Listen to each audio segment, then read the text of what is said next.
With over 400 episodes across more than 2 decades, Family Guy has delivered some of the most wild, boundary-pushing, and straight-up creative television history has ever seen. While the Griffin's usual antics in Quahog are always a good time, there are certain episodes where the creators decided to completely flip the script and try something totally different. My top came off on the slide. I think I may have seen you put it in your shorts. Okay, well, here's my shorts. Just fish out the one that's yours. Today, we are taking a deep dive into the most interesting episode of Family Guy. Let's start the show.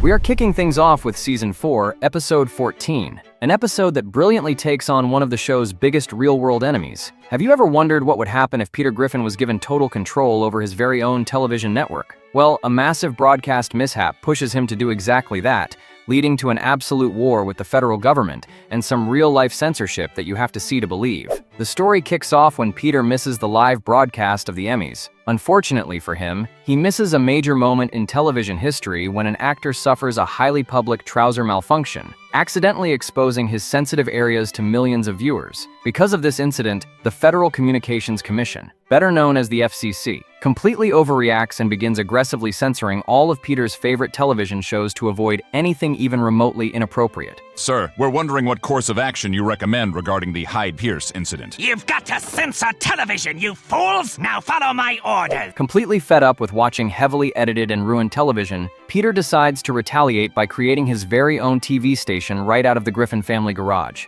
What the hell do you expect to accomplish with this? I'm saving television, Lois. Apache Chief, put the satellite on the roof. He dubs it PTV, promising to deliver uncut, completely unfiltered content just as nature intended. And you're watching PTV, where you get to watch your favorite shows as nature intended them, with all the violence, swearing, and farts intact. The makeshift network becomes a massive hit, prompting Peter and Brian to branch out into original programming. They create some wildly questionable hits, including a stunt show focused on doing unsavory things off roofs, and the completely unhinged Peter Griffin's side door. Look, it's one thing for a network to run inappropriate shows that I can't do anything about, but I will not have it happening in my own house. However, Lois becomes absolutely furious over the crude and tasteless content being broadcast directly from her own home, so she takes matters into her own hands and calls the FCC to put a stop to it. This doesn't scare Peter, though. Instead, Peter, Brian, and Stewie deliver one of the greatest original musical numbers in the show's history, performing an upbeat, catchy diss track aimed directly at the FCC. The song serves as a hilarious highlight reel of the show's most controversial and edgy moments from the past 4 seasons. But the federal agents aren't backing down.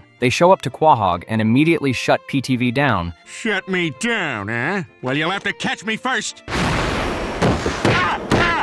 But they don't just stop there. In a hilarious escalation, the agents begin literally censoring the Griffins' real-life daily activities. They start placing physical black censorship banners over anything deemed inappropriate, including stopping them from saying certain words in their own living room, and even placing a censor bar over Peter's chin because of its highly suggestive shape. What are you doing? Censoring real life. His chin looks like balls. You want me to cover that too? The government interference gets so intense that they even put a stop to Peter and Lois's private intimate moments, leaving the couple incredibly frustrated. Oh, you can have sex, just no moaning, no tongue kissing, no thrusting, no movement whatsoever. After 2 weeks of dealing with this overbearing nonsense, Lois finally admits that Peter was right all along about the dangers of extreme censorship. I don't believe it. Finally, I can do this.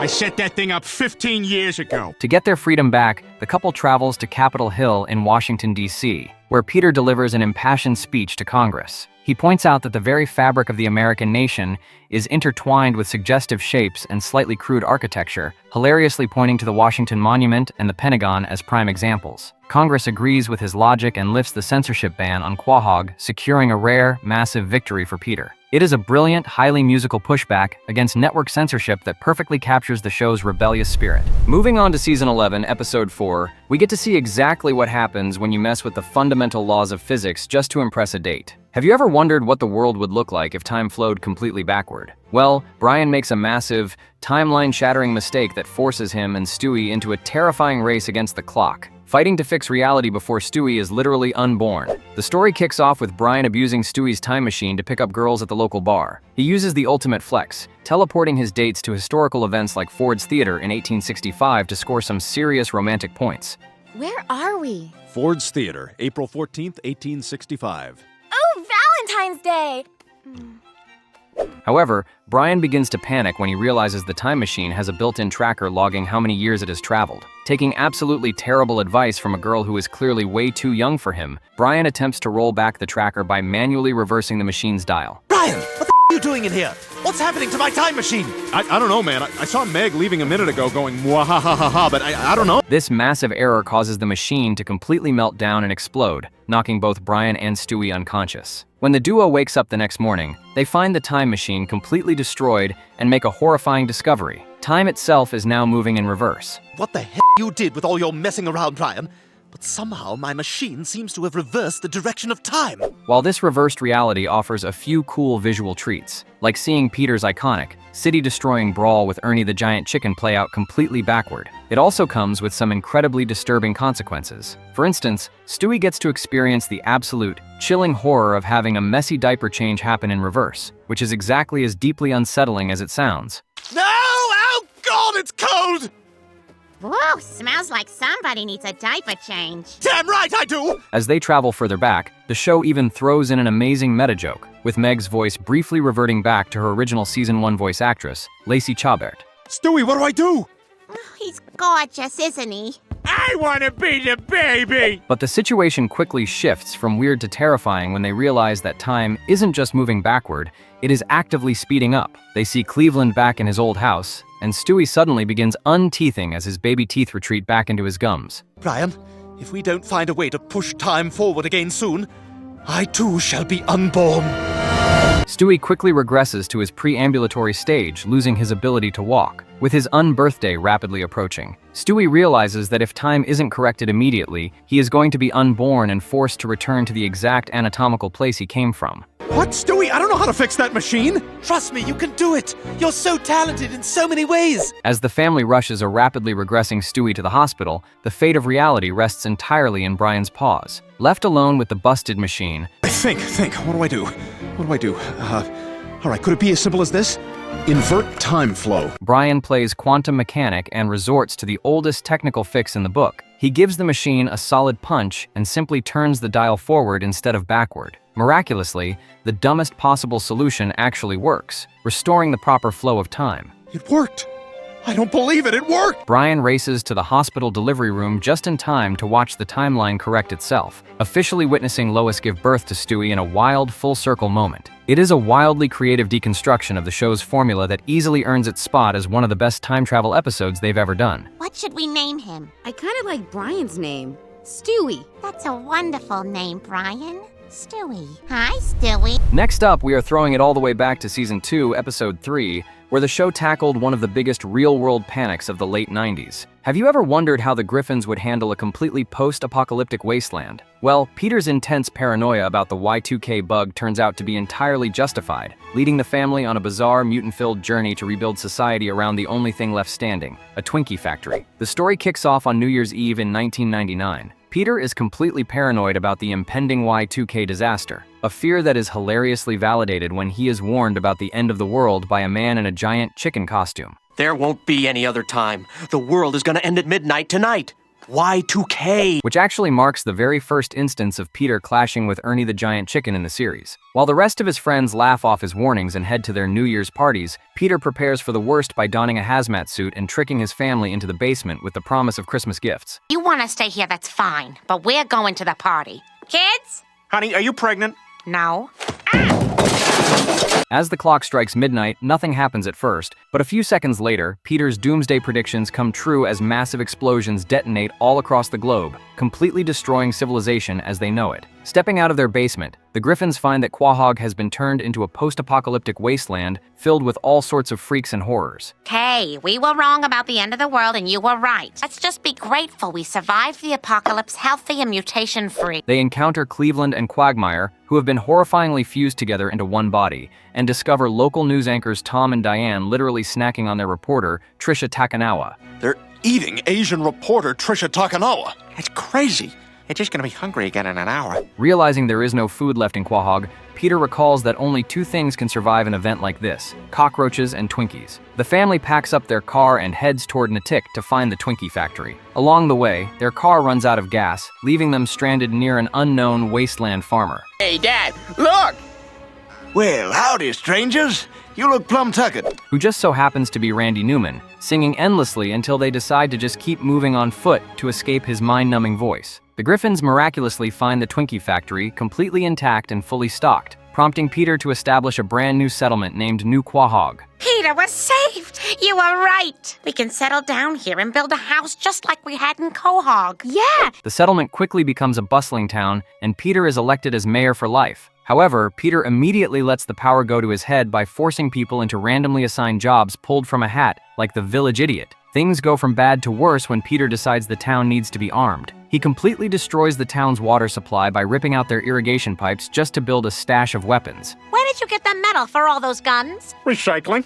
I used the pipes from our irrigation system. Are you crazy? You destroyed all our water pipe? Outraged by his terrible leadership, the townsfolk revolt, throwing the Griffins out of New Quahog and tossing all the weapons into a giant fire. But without any defenses, the town is left completely vulnerable when a massive gang of mutant, egg-laying Stewies suddenly attacks them. As the Griffins walk off into the unknown wasteland together, the show delivers one of its most bizarre and iconic fourth wall-breaking twists. I guess nobody really needs guns.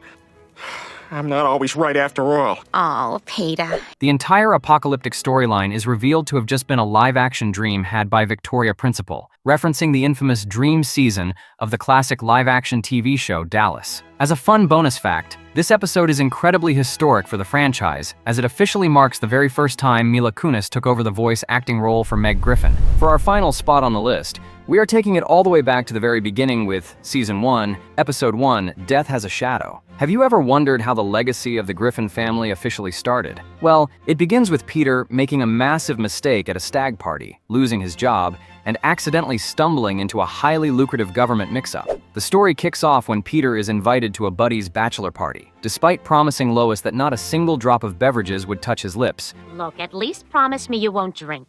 Alcohol always leads to trouble. Come on, you're worrying about nothing. Peter immediately folds the second he arrives and gets completely wasted playing a game called Drink the Beer. Because he is incredibly hungover the next morning at the Happy-Go-Lucky toy factory, Peter falls asleep on the assembly line and accidentally lets a bunch of highly dangerous toys slip through inspection. His boss, Mr. Weed, catches him slacking on the job and rightfully fires him on the spot. Oh my god, you got fired? Way to go, Dad! Fight the machine! How do you know about the machine? Terrified of facing Lois's inevitable disappointment, Peter decides to keep his unemployment a total secret to avoid her wrath. Honey, you know, if there's something wrong, you can tell me. Lois, I promise you, everything's fine. You got nothing to worry about. To make ends meet and keep up the illusion that he is still a working man, he applies for government assistance. However, a massive clerical error, confusing a decimal point for a comma, results in Peter accidentally receiving a check for an absolutely massive $150,000 a week. How much are we getting? Let's see, $150 a week. Wait, that's a comma, not a decimal.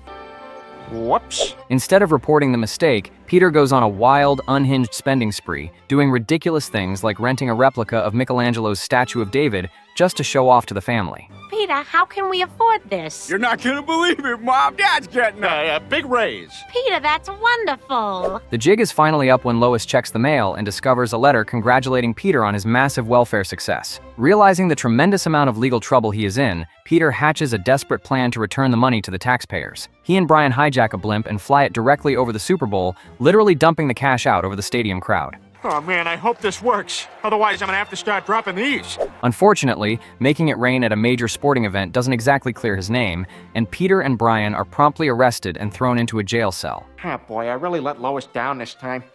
You think she'll wait for me? Oh, come on. If every woman dumped her husband just for crashing a blimp into the Super Bowl, no one would be married. During his trial, the judge is entirely unamused by Peter's antics and sentences him to 24 months in prison. Lois steps up and makes a heartfelt, emotional plea to the judge, proving that she loves Peter no matter how much or how little money he has. I know he only accepted that money because he wanted to be a good husband and father.